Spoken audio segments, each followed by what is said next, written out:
तो देखिए हम लोग कोलिजन पे थे और कोलिजन पढ़ रहे थे, तो आज पढ़ेंगे टाइप ऑफ कोलिजन। कोलिजन कितने टाइप के होते हैं, ठीक है। तो आज का टॉपिक है type of collision,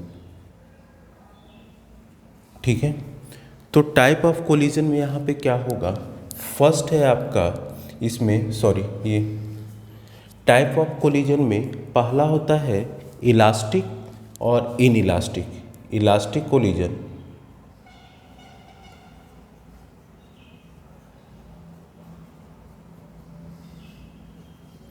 and in elastic. दूसरा होता है head on and oblique collision.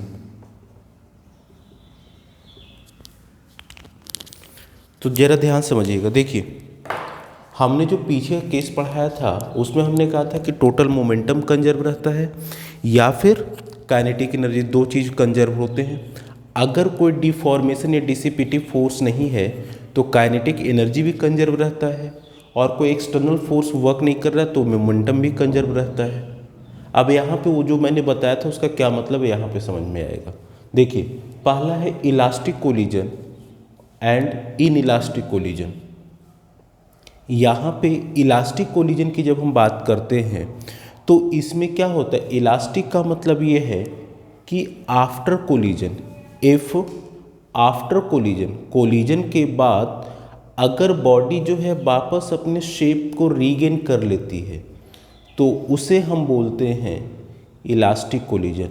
जैसे कोलिजन हो रहा है, दो ऑब्जेक्ट है, this is M1 and this is M2। ये यहाँ से चल रहा है इसकी ओर और कोलाइड हुआ, कोलाइड होने के बाद फिर वापस ये अलग हो गया। तो कोलिजन के बाद भी अगर इसके शेप में चेंज नहीं हो रहा है तो इसे हम बोलते हैं इलास्टिक कोलिजन, ठीक है। तो यहाँ पे दैट मीन्स कि यहाँ पे मैकेनिकल एनर्जी जो होता है, वो थोड़ा सा डिफॉर्मेशन हो रहा है, बाहर से आवाज़ आ रही थी।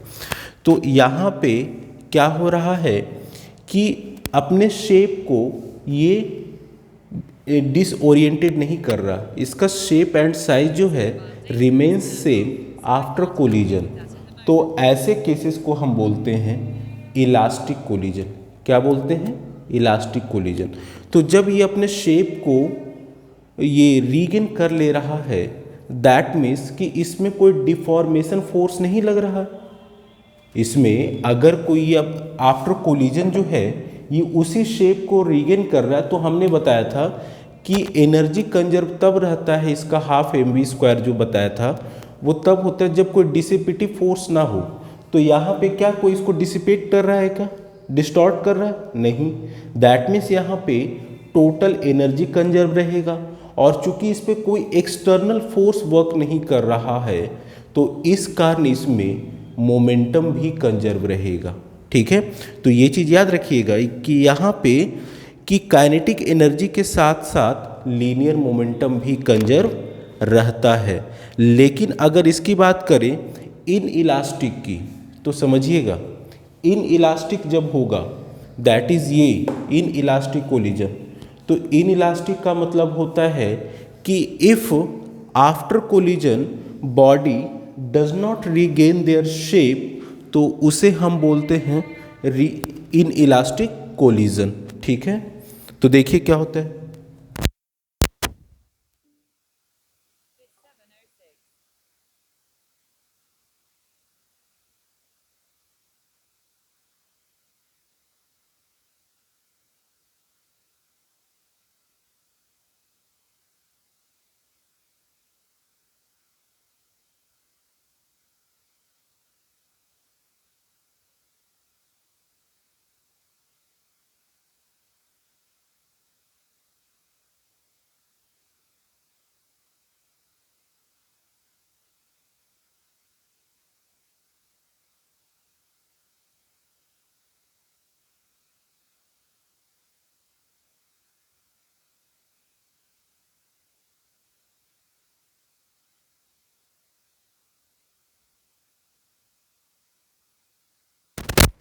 तो देखिए हमने क्या बताया कि चूंकि आपका इन इलास्टिक कोलिजन है, तो इस इन इलास्टिक कोलिजन में बॉडी जो होता है डिफॉर्म हो जाता है। दोनों बॉडी जो कोलाइड हो रहे हैं वो वापस अपने शेप में नहीं आ रहे हैं। तो जब वापस अपने शेप में नहीं आते हैं तो इसका मतलब इसमें कोई डिसिपिटिव फोर्स है, डिफॉर्मेशन फोर्स है ना।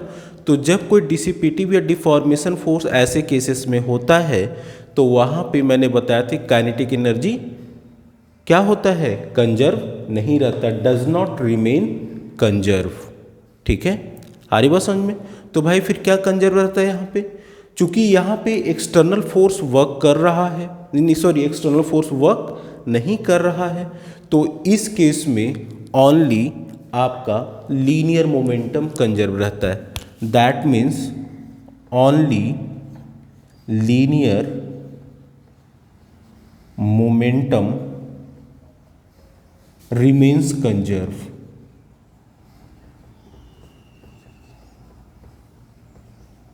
ठीक है, किस में, इन इलास्टिक में। और इलास्टिक में क्या होता है, इलास्टिक में linear momentum and kinetic energy, L M for linear momentum, K E for kinetic energy, both remains conserved, both remains conserved. ठीक है, आई बात समझ में। अच्छा, अब है यहाँ पे head on and oblique collision. देखिए इसको अब डिलीट कर देते हैं या फिर इसी पे यहीं पे बता देता हूँ।